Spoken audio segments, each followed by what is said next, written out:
2.74, making it feel pretty sticky around here with an air temperature of 88 degrees. West-southwest wind coming in at 11, drawing up that moisture from Gulf waters. Here's something instructive. Take a look at the heat indexes across the state. We're at almost 100 right now with an 88-degree air temperature. It feels like 97. Jump back to the north. 79 degrees in Tallahassee, 76 degrees in Panama City. Doesn't that sound nice?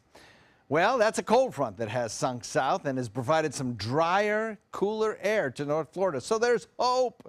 There's hope for that cooler air. We're just not going to get any with this front. This front sticks to the north of us, and I'd say from about Dunedin northward, you might get a little taste of that cooler air, but we will not. We stay in this westerly wind flow for today, pumping up the moisture.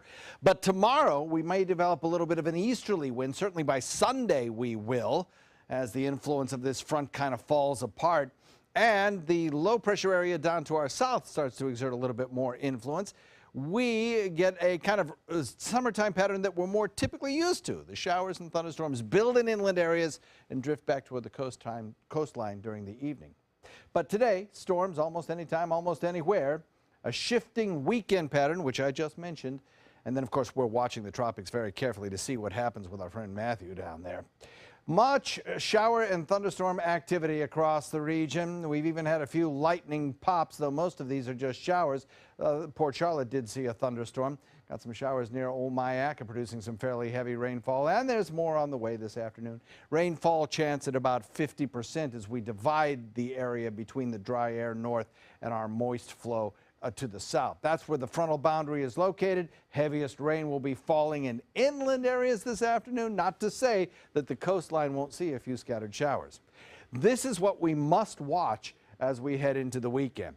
Although there's fairly good news here for the state of Florida, it's pretty bad news for areas of Jamaica, Haiti, and parts of eastern Cuba. A Category 3 major hurricane now, despite the fact that there's some strong shear in this wind environment that the storm is growing in. It seems to be just creating its own environment and nurturing itself on the warm water.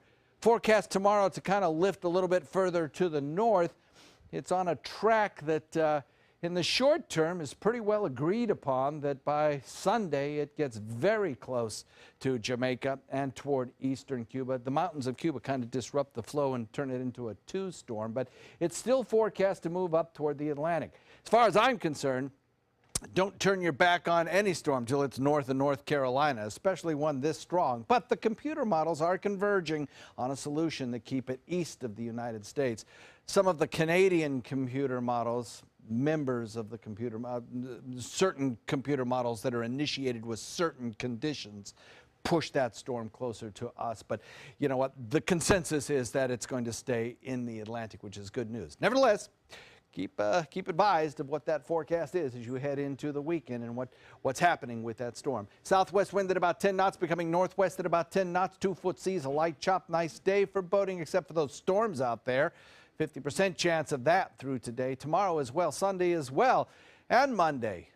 No dry air or cooler air, but maybe by Wednesday or Thursday, if that storm stays east of us and stays strong, it'll draw down some slightly cooler and slightly drier air, Scott.